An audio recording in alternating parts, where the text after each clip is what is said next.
ৰাইজ য'তে যাওঁ ত'তে একদম নতুন পুৰণা নাই চব লগৰবিলাকে কয় মানে সিহঁত মানে ক্ষীণ আৰু মোতকৈ সিহঁতে কয় মানে তোৰ পৰা অকণমান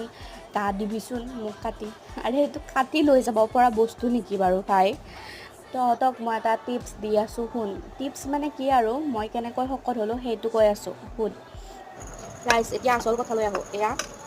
এয়া হৈছে গাহৰি মাংস ৰাতি মানে বনাইছিলোঁ বনাই মানে এইখিনি ৰৈছে আৰু গাহৰি মাংস খোৱা মানে দেউতা আৰু মই খাওঁ মা আৰু ভণ্টিয়ে নাখায় তো এতিয়া মাংসখিনি এতিয়া কেনেকৈ পেলাই দিম এতিয়া ৰাতিপুৱাই খাব লাগিব ফ্ৰিজ থাকিলে আমি আৰু থৈ দিলোঁ দি আকৌ দুপৰীয়া খালোঁ হয় অলপকৈ এতিয়াতো একেলগে খাই দিব লাগিব ভাই